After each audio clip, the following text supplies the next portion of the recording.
Right అండి. ఇక మరో కీలకమైన అంశం, ఈ ట్రంప్ టారిఫ్ల వల్ల అన్ని బ్రిక్స్ దేశాలు కూడా బాధిత దేశాలు అయ్యాయి. సో బ్రిక్స్ దేశాలని కూడా కలిసి బ్రిక్స్ కరెన్సీని తీసుకురావాలనే ప్రయత్నం చేశాయి. దీనికి భారత్ కూడా ఓకే అన్నట్లుగా వార్తలు వచ్చాయి. కానీ ఇప్పుడు మరొక ఇంట్రెస్టింగ్ అప్డేట్, డాలరే ముద్దు, బ్రిక్స్ కరెన్సీ వద్దు అని మోదీ అనుకుంటున్నట్టుగా వార్తలు వస్తూ ఉన్నాయి. ఎందుకు డాలర్ వైపే భారత్ మొగ్గు చూపుతోంది, బ్రిక్స్ కరెన్సీ వద్దనుకుంటోంది? మీ విశ్లేషణ ఏంటి? కారణాలు? ఎస్ అండి, ఇప్పుడు ట్రంప్ వల్ల అన్ని దేశాలు బాధిత దేశాలు, ముఖ్యంగా బ్రిక్స్ దేశాలు అనేటి China, Russia, south Africa, Brazil include India, ఇవి బాధిత దేశాలు. ఈ ట్రంప్ ఏంటంటే మిత్రువు లేదు, శత్రువు లేదు, అందరి మీద టారిఫ్స్ వేసేస్తున్నాడు. ఎందుకంటే అమెరికా సూపర్ పవర్ కాబట్టి, ప్రపంచ ఆర్థిక వ్యవస్థలు 25% ఉంది కాబట్టి అది టారిఫ్లు విధిస్తే అల్లా కొల్లోలం అయిపోతున్నాయి అనమాట ఆర్థిక వ్యవస్థలు. భారత ఆర్థిక వ్యవస్థ కూడా 0.5% తగ్గిపోతుందని ఇప్పుడు IMF నివేదికను బట్టి మనకు తెలుస్తుందన్నమాట. ఇప్పుడు ఈ డాలర్ ఆధిపత్యంతో ఉన్న అమెరికా యొక్క టారిఫ్ల వల్ల ప్రపంచంలో బాధిత దేశాలు ఎక్కువగా ఉండడం వల్ల, ముఖ్యంగా బ్రిక్స్ దేశాలు ఉండడం వల్ల, ఇప్పుడు ఈ బ్రిక్స్ దేశాలు డాలర్ ఆధిపత్యాన్ని, అమెరికా ట్రంప్ డాలర్ ఆధిపత్యాన్ని తొంగలో తొక్కుతూ బ్రిక్స్ కరెన్సీ తెచ్చేస్తాయి అని ఒక న్యూస్ వచ్చేదన్నమాట. ఇప్పుడు బ్రిక్స్ దేశాల్లో ముఖ్య పాత్ర పోషిస్తున్న చైనా, అమెరికా, చైనా, ఇండియా, ఇటు రష్యాలు ఏకమవడం, వీళ్ళందరూ ఒక చోట కలవడం, ఇంకా బ్రిక్స్ వచ్చేసింది అన్నట్టు వచ్చింది. కానీ ఇక్కడ షాకింగ్ ఏంటంటే ఇండియా ఈ బ్రిక్స్ దేశాల్లో ఏదైనా ఒక నిర్ణయం తీసుకోవాలంటే అక్కడ ఏకాభిప్రాయంతో తీసుకోవాలి, కన్సెంట్ అనమాట. అంటే యునానిమస్గా తీసుకుంటారు ఒక ఒపీనియన్ని. కానీ బ్రిక్స్ దేశాల్లో అన్ని దేశాలు ఇప్పుడు బ్రిక్స్ వచ్చేయాలని డిసైడ్ అయిపోయినాయి. మొన్న బ్రెజిల్లోనే ఒక మీటింగ్ పెట్టి డిసిల్వా, బ్రెజిలియన్ అధ్యక్షుడు, బ్రిక్స్ సమ్మిట్ మీద బ్రిక్స్ కరెన్సీ కోసం ఒక మీటింగ్ పెట్టారు. అందులో ఇండియన్ ప్రైమ్ మినిస్టర్ అటెండ్ అవ్వలేదు, విదేశాంగ శాఖ మంత్రిని పంపడం జరిగింది. అందులో జీ జిన్పింగ్, పుతిన్, ఈ సౌత్ ఆఫ్రికా ప్రెసిడెంట్, బ్రెజిల్ అధ్యక్షుడు అటెండ్ అయిన, ఇండియన్ ప్రైమ్ మినిస్టర్ అటెండ్ అవ్వలేదు. నేను చెప్పేది అంత ఈజీగా చెప్పడం లేదండి. ఇండియన్ ప్రైమ్ మినిస్టర్ అటెండ్ అవ్వలేదు. ఇక్కడ జరిగే విషయం ఏంటంటే ఈ బ్రిక్స్ దేశాల్లో ముఖ్యంగా 5 దేశాల మధ్యలో ఏకాభిప్రాయం లేదు. ఎందుకు అంటే ఇండియా బ్రిక్స్ కరెన్సీకి వ్యతిరేకం. Absolutely it is against of the bricks currency right now. ఈ మూమెంట్లో రావడానికి ఇండియాకి ఇష్టం లేదు అని పూర్తిగా మనకు తెలుస్తుంది. అందరూ అనుకుంటారు అదే ట్రంప్తో గొడవ ఉంది, ట్రంప్కి పనిష్మెంట్ ఇవ్వాలంటే బ్రిక్స్ కరెన్సీ మనం సపోర్ట్ చేసి బ్రిక్స్ కరెన్సీ తెచ్చేస్తే డాలర్ పతనం, అమెరికా పతనం అంటారు. ఎస్, అమెరికా పతనం, డాలర్ పతనం. మరి ఇండియా పరిస్థితి ఏంటి అనేది క్వశ్చన్ అనమాట. ఇక్కడ ముఖ్యంగా 2 కారణాలు ప్రధానంగా ఉన్నాయి. ఈ 2 కారణాల వల్ల ఇండియా బ్రిక్స్ కరెన్సీకి వ్యతిరేకం. ఇండియా ఏమి కోరుకుంటుందంటే డాలర్ ఆధిపత్యాన్నే కోరుకుంటుంది. సుమారు ఈ డాలర్ ఆధిపత్యం వచ్చే ఒక 10 నుండి 20 సంవత్సరాల పాటు డాలర్ ఆధిపత్యం ఉంటేనే ఇండియా సూపర్ పవరు, లేకపోతే ఇండియా కూడా పతనం అవుతుంది. బ్రిక్స్ కరెన్సీ వచ్చేసిందంటే ఇండియా పతనం అండి. ఇట్స్ ఎ షాకింగ్ న్యూస్ అనమాట. ఎందుకంటే ఫైనాన్షియల్ ఇష్యూస్ మీద, ఇంటర్నేషనల్ గ్లోబల్ ఫైనాన్షియల్ సిచ్యువేషన్ మనం చూడాలి. జియోపొలిటికల్ సిచ్యువేషన్, అంతర్జాతీయ సంబంధాలు, ఆర్థిక విషయాల మీద పూర్తి అవగాహనతో ఒక నిర్ణయం తీసుకుంటున్నారు మోడీ గారు. చాలా అతిపెద్ద నిర్ణయం అన్నమాట. మనం ఊహించేదానికి పెద్ద షాకింగ్. అదేంటి, మోడీయే బ్రిక్స్ కరెన్సీని వ్యతిరేకం ఏంటి, మోడీయే డాలర్ ఆధిపత్యాన్ని కోరుకోవడం ఏంటి, భారతదేశం కోరుకోవడం ఏంటి అనుకుంటారు. దానికి ప్రధానమైన కారణం చెప్తాను వినండి. ఎందుకంటే ఇప్పటికిప్పుడు డాలర్ పతనమయ్యి బ్రిక్స్ కరెన్సీ వస్తే ఈ బ్రిక్స్ దేశాల్లో ఉన్న చైనా ఆధిపత్యం వచ్చేస్తుంది. అది గుర్తుపెట్టుకోవాలి. డాలర్ పతనమై అమెరికా ఆధిపత్యం పోతే దాంట్లోకి వచ్చేది ఏంటంటే చైనా ఆధిపత్యం. ఎందుకు చైనా ఆధిపత్యం వస్తుంది అంటే ఇప్పుడు బ్రిక్స్ దేశాల్లో ఉన్న ఆర్థిక వ్యవస్థలు చూస్తే ఇందులో 60% ఆర్థిక వ్యవస్థ కేవలం చైనా దగ్గర ఉంది. $20 ట్రిలియన్ ఆర్థిక వ్యవస్థ అండి. అందులో 1/5 ఇండియా, $4 ట్రిలియన్ ఆర్థిక వ్యవస్థ సుమారు. తర్వాత సౌత్ ఆఫ్రికా $1 ట్రిలియన్ కంటే తక్కువే, Brazil $2 trillion, Russia around $2 trillion. అంటే మొత్తం బ్రిక్స్ కరెన్సీ విలువ, బ్రిక్స్లో ఉన్న దేశాల యొక్క వాటా అంతా చూస్తే 60% చైనా ఉండబోతుంది, 50% కంటే. కాబట్టి ఈ బ్రిక్స్ దేశాల ఆర్థిక వ్యవస్థలు కలిసి బ్రిక్స్ కరెన్సీ తెస్తే అందులో చైనా ఆధిపత్యం బ్రిక్స్ కరెన్సీ మీద ఎక్కువ, చాలా ఎక్కువ. అంటే బ్రిక్స్ కరెన్సీ అంటే చైనా ఆధిపత్యం ఇవ్వడం, అమెరికా ఆధిపత్యం బదులు చైనాని తీసుకెళ్ళడం. దీనివల్ల చైనా ఆధిపత్యం రావడం ఇండియాకి కర్ణ సంకటం. ఎందుకంటే మా అందరికీ తెలుసండి, అమెరికా చైనాల మధ్య, అమెరికా చైనాల్లో ఏది ఇండియాకి ముఖ్యమంటే ఇప్పుడు ట్రంప్ వల్ల అమెరికా మనకు వ్యతిరేకం అయింది అనుకోకూడదు. కానీ అమెరికా కంటే చైనాయే అతిపెద్ద శత్రువు. చైనా భారత అస్తిత్వాన్ని ఒప్పుకోదు. కాబట్టి అది కమ్యూనిస్టు చైనా. ప్రజాస్వామ్యం ఉన్న అమెరికాయే మనకు ముద్దు. కాబట్టి అమెరికా డాలర్ కొనసాగితేనే ఇండియా సూపర్ పవర్ అవ్వడానికి మార్గం ఉంటుంది. లేదా చైనా ఆధిపత్యం, చైనా కరెన్సీ అయినా యువాన్ లేదా రెన్బిన్బి అని పిలుస్తారు. బ్రిక్స్ కరెన్సీ అంటే యువాన్ ఆధిపత్యం ఇవ్వడం, చైనా ఆధిపత్యం ఇవ్వడం, రెన్బిన్బి ఆధిపత్యం ఇవ్వడం. అంటే ప్రపంచ ఆర్థిక వ్యవస్థలో చైనా ఆధిపత్యం, ప్రపంచంలో రాజకీయంగా చైనా ఆధిపత్యం వస్తుంది. ఇండియా పతనం శాసిస్తుంటాం. మన చేతితో మనమే కొమ్మను నరుక్కోవడం అంటారు, అంతే అది. అందుకే చాలా జాగ్రత్తగా ఆలోచించి ఇండియా ఫైనాన్షియల్లీ గ్లోబల్ సిచ్యువేషన్, ఆర్థిక వ్యవస్థలో అన్నీ ఆలోచించి చైనా ఆధిపత్యం ఇవ్వగలిగే బ్రిక్స్ కరెన్సీకి పూర్తిగా వ్యతిరేకం. ఇప్పుడు బ్రిక్స్లో జరిగే సమ్మిట్లో అన్ని సమావేశాల్లో ఇండియా బ్రిక్స్ కరెన్సీ ఇప్పుడు వద్దు అని మోకాలు అడ్డుతుంది. ఎందుకంటే చైనా ఆధిపత్యం చూస్తున్నారు. చైనా మనల్ని చాలా కొడుతుందన్నమాట. మనం ఏదో అమెరికాకు దూరం అయిపోయాం కాబట్టి కొంచెం ట్రంప్ టారిఫ్ల వల్ల చైనా వెంటనే మనం ఆదుకుంటుంది. ఇటు పాకిస్తాన్ విషయంలో అన్ని విషయాల్లో ఇండియాకి అన్ని విధాలు సపోర్ట్ చేస్తుంది. ఇప్పుడు చూడండి, రేర్ ఎర్త్ మెటీరియల్ మ్యాగ్నెట్స్ ఇండియాకి సప్లై చేస్తుంది, అమెరికాకి ఆపేసింది. మనం అనుకుంటున్నాం ఈ 4 రోజుల వల్ల చైనా ఎందుకు బుజ్జగిస్తుందంటే అతిపెద్ద దెబ్బ కొట్టడానికి, దాని ఆధిపత్యం వచ్చేస్తే మనం ఓకే చేస్తే, మనం ఓకే అనకుండా బ్రిక్స్ కరెన్సీ రాదు. కాబట్టి చైనా మనల్ని కొడుతుంది. ఎందుకంటే బ్రిక్స్ కరెన్సీ వస్తే చైనా యువాన్ ఆర్ఎల్స్ రెన్బిన్బి ఆధిపత్యం వస్తుంది. ఇది ఇండియాకి మన పతనాన్ని మనమే శాసించుకున్నట్టు అనమాట. ఇందులో పెద్ద ఎకనామిక్ ఉన్న పెద్ద కాంప్లికేట్ ఏమీ లేదు, లోతుగా ఆలోచిస్తే అందరికీ తెలిసే విషయమే. కాబట్టి ఇండియా బ్రిక్స్ కరెన్సీని వ్యతిరేకిస్తుంది. ఇండియాకి డాలరే ముద్దు. వచ్చే 10 నుండి 20 సంవత్సరాల పాటు డాలరే కొనసాగితే ఇండియా ఆర్థిక వ్యవస్థ చైనా ఆర్థిక వ్యవస్థను అధిగమించకపోయినా చైనా స్థాయిలో వెళ్ళడం వల్ల అప్పుడు బ్రిక్స్ కరెన్సీ వస్తే చైనాని అదుపులో పెట్టవచ్చు. చైనాతో సమానంగా మనకి ఆధిపత్యం ఉంటుంది. ఇది ఇండియా కొరకు. ప్రస్తుతానికి భారతదేశం బ్రిక్స్ కరెన్సీకి వ్యతిరేకం. డాలర్కే కరెన్సీని దాని ఆధిపత్యం కొనసాగించడానికి ఇండియా వెళుతుంది. చాలా అద్భుతమైన విషయం అండి ఇది. చాలా షాకింగ్ అనిపించవచ్చు, కానీ చాలా ముఖ్యమైన విషయం. మోడీ చాలా సమయస్ఫూర్తితో, చాలా యాస్ట్యూట్గా, ఆయన అక్యుమెన్షిప్లో ఆయన అద్భుతమైన డిసిషన్ అని చెప్పుకోవచ్చు. అందువల్ల భారత దౌత్య విధానం చాలా విపత్కర పరిస్థితుల్లో ఒత్తిడికి లోనవుతుందన్నమాట. ప్రజలకి చెప్పలేక చాలా జాగ్రత్తగా నిర్ణయం తీసుకుంటున్నారు ఆయన. ఎంజీ రావు గారు, బ్రిక్స్ కరెన్సీ వస్తే డాలర్ పతనం అంటే యుఎస్ పతనం, ఖచ్చితంగా చైనా రైజ్ అవుతుందని మీరు చెప్తూ ఉన్నారు. మరి భారత్ పరిస్థితి ఏంటి? బ్రిక్స్ కరెన్సీ వస్తే భారత్ కూడా పతనం అవుతుందా? ఎస్ అండి. ఇప్పుడు ప్రస్తుతం డాలర్ ఆధిపత్యం ప్రపంచంలో కొనసాగుతుంది. అమెరికా ఆధిపత్యం అంటే డాలర్ ఆధిపత్యమే. ఈ డాలర్ని పతనం చేసే శక్తి కేవలం బ్రిక్స్ దేశాలకు ఉంది. బ్రిక్స్ కరెన్సీ తెస్తే డాలర్ ఆధిపత్యం పోతుంది. డాలర్ ఆధిపత్యం పోతే బ్రిక్స్ ఆధిపత్యం.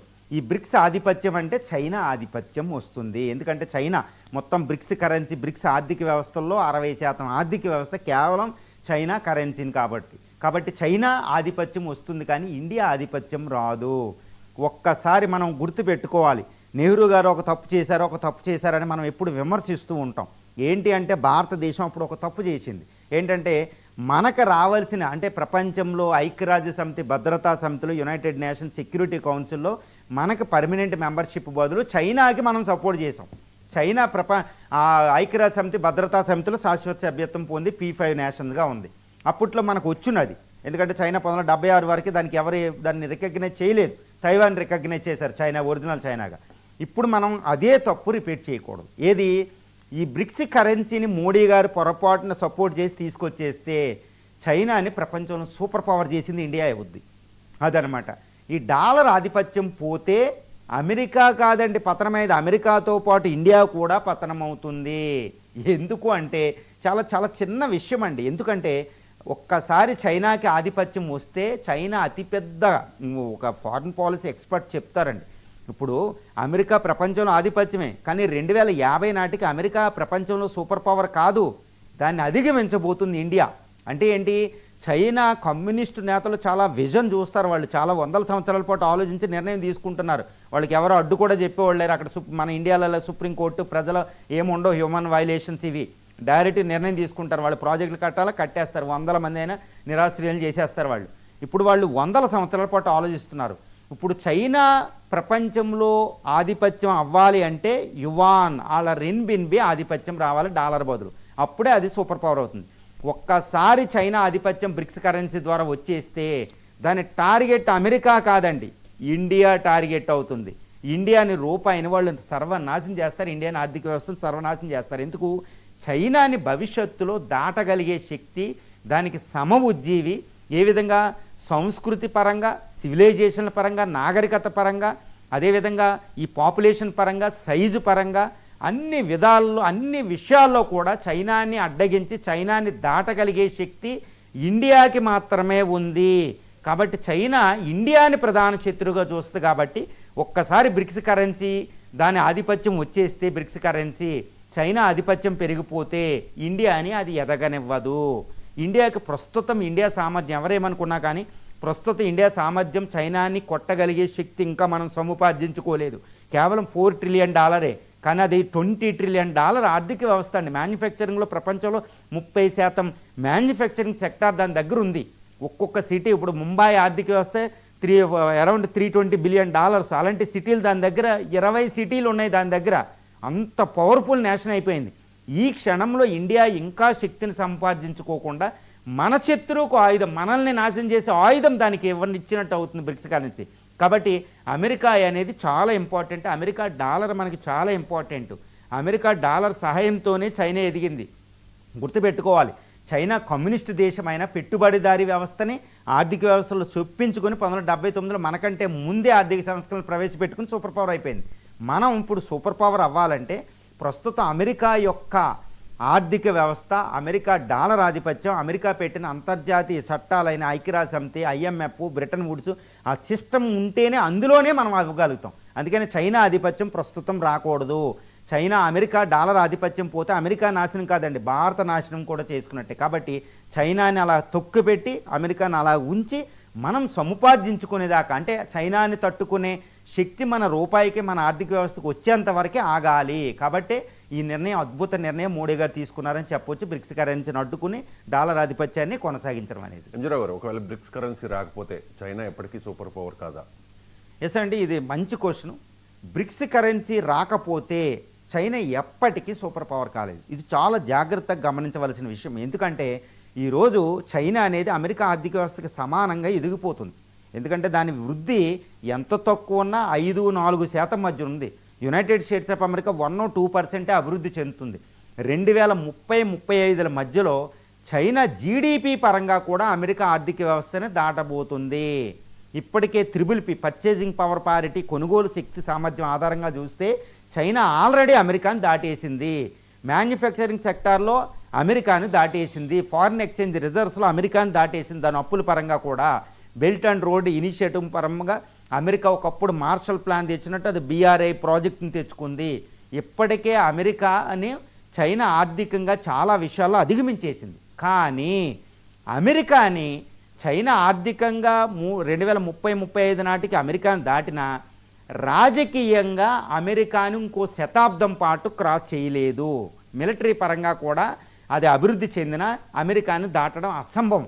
ఎందుకంటే ఇప్పుడు నేవీ పరంగా అమెరికాను దాటేసిందండి, ఆల్రెడీ అతిపెద్ద నేవీ అయిపోయింది. కానీ మిలిటరీ పరంగా ఎవరిని చూస్తారంటే అలయన్సెస్ ఇస్ ఇంపార్టెంట్. ఎందుకంటే చైనాని నమ్మే దేశాలు తక్కువ. ఇప్పటికీ నాటో, యూరోపియన్ కాంటినెంటు, ఈ మొత్తం 70-80 దేశాల్లో 700 పైగా అమెరికా సైనిక స్థావరాలు ఉంటాయి. అలా చైనాకు ఉండవు, ఎవరో పెట్టుకొని ఇవ్వరు.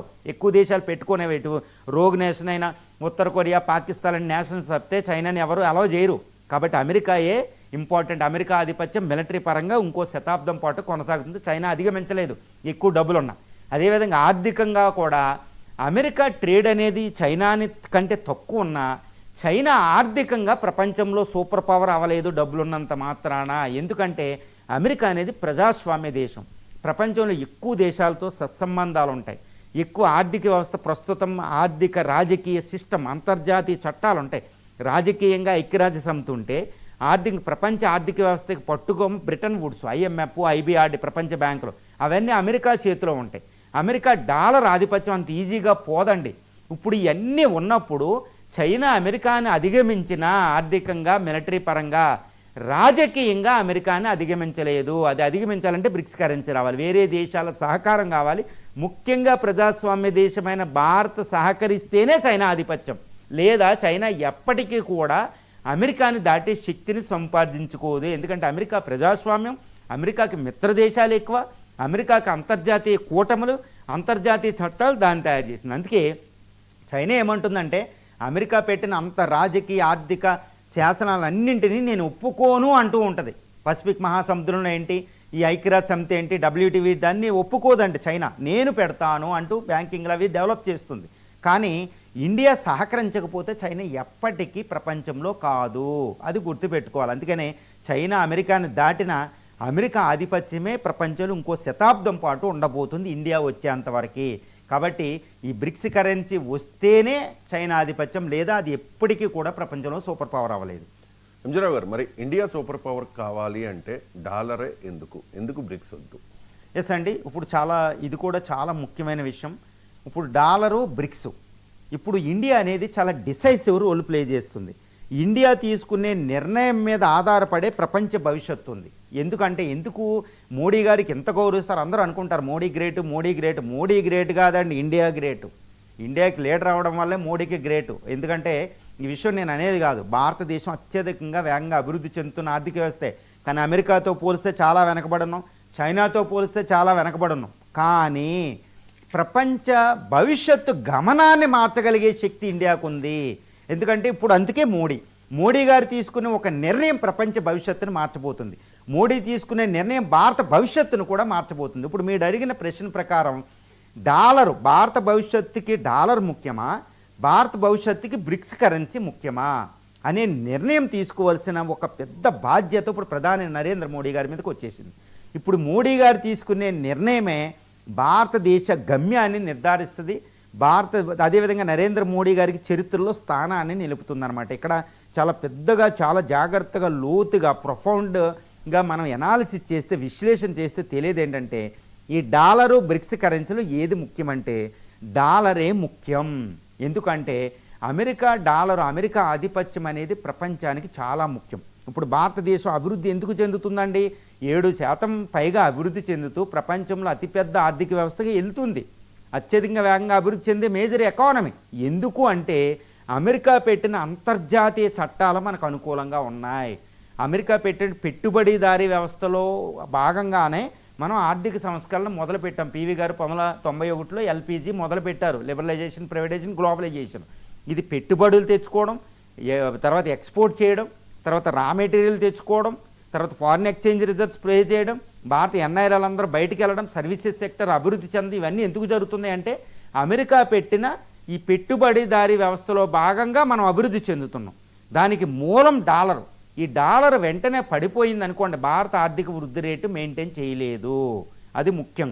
ప్రపంచంలో అమెరికా ఆధిపత్యం ఉండడం అనేది మానవ చరిత్రలో ఒక గుడ్ అనమాట. ఒకప్పుడు ఇండియా ఆర్థిక ప్రపంచంలో సూపర్ పవర్గా ఉన్నప్పుడు ప్రపంచ కళ్యాణం ఉండేది. అదేవిధంగా అమెరికా ఆధిపత్యం అనేది ప్రపంచానికి ఒక గొప్ప వరం అండి. నేను చెప్తే విచిత్రం అనుకుంటారు, ఎందుకంటే అమెరికా సూపర్ పవర్ అయిన తర్వాతే ఫ్రీ నావిగేషన్, ఎవరైనా సముద్రంలో ఎక్కడికైనా ప్రయాణించవచ్చు. గుర్తుపెట్టుకోవాలి, ఒకప్పుడు ఆ పక్కనున్న దేశం కంట్రోల్ చేసేది. అమెరికా అంతర్జాతీయ చట్టం అన్క్లాస్ అని పెట్టడం వల్ల, అమెరికా అంతర్జాతీయ చట్టం వల్ల ఫ్రీ నావిగేషన్ ఉంటుంది, ఫ్రీ ఎయిర్వేస్ ఉంటాయి. అది అమెరికా పెట్టిన వరం. తర్వాత హ్యూమన్ రైట్స్కి పెద్ద ప్రయారిటీ ఇచ్చారు ఐక్యరాజ్య సమితి ద్వారా. ఈ పెట్టుబడిదారీ వ్యవస్థ ఉంది ప్రపంచంలో, WTO వ్యవస్థ, ఇవన్నీ ఉన్నాయన్నమాట. క్లైమేట్ చేంజ్ ఇవంతా. ఈ వ్యవస్థ అలా ఉన్నప్పుడే భారతదేశం వృద్ధి రేటు కొనసాగించగలిగిద్ది. అందువల్ల డాలర్ ఆధిపత్యం ఉన్నంత వరకే భారతదేశం ఈ వృద్ధి రేటుని కంట్రోల్ చేసుకుంటూ ఇంకో 2 దశాబ్దాలు, సుమారు 20 సంవత్సరాలు ఇదే రూట్లో మనం వెళ్తే 2050 నాటికి భారతదేశం గ్యారంటీగా సూపర్ పవర్ అయిపోతుంది. అప్పుడు మనం ఎవరు అక్కడ బ్రిక్స్ ఉన్నా పర్లేదు, డాలర్ ఉన్నా పర్లేదు. ప్రస్తుతం డాలర్ ఉంటేనే ఇండియా సూపర్ పవర్ అవ్వగలదు, ఇండియా వృద్ధి రేటు మెయింటైన్ చేసి డెవలప్డ్ కంట్రీ అవ్వగలిగింది. అది కాకుండా పోనీ డాలర్ బదులు బ్రిక్స్ వచ్చేస్తే నష్టం ఏంటంటే, ఈ బ్రిక్స్ కరెన్సీ ప్రస్తుతం నేను చెప్తున్నట్టు ఇప్పుడు ప్రస్తుతం బ్రిక్స్ కరెన్సీ తెస్తే బ్రిక్స్ దేశాలైన ఈ భారత్, ఈ Russia, China, India, south Africa, దీంతో పాటు ఇంకా కొన్ని బ్రిక్స్ దేశాలన్నీ ఇరాన్, సౌదీ అరేబియాలో వచ్చి బ్రిక్స్ కరెన్సీ తెచ్చేస్తే చైనా ఆధిపత్యం ఉంటుంది. చైనా రెన్బిన్బి లేదా యువాన్ ఆధిపత్యం వచ్చేస్తే డాలర్ బదులు ఇండియానే అది ఎదగనివ్వదు.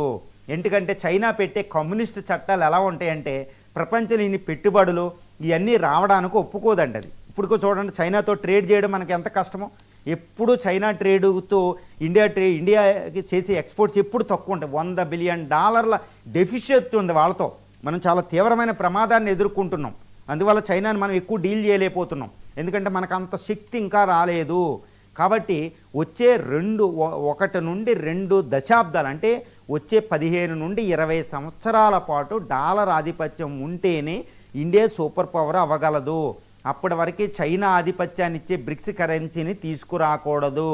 ఎందుకంటే ఈ బ్రిక్స్ కరెన్సీ వస్తే అందులో మనకి ఈక్వల్ షేర్ ఉండదండి, కేవలం 20%, 10% ఉంటుంది. చైనాకి 60% ఉంటుంది. అది నిర్ణయం. ఇప్పటికీ చూడండి, న్యూ డెవలప్మెంట్ బ్యాంక్ అని ఒకటి పెట్టాం షాంఘై దగ్గర.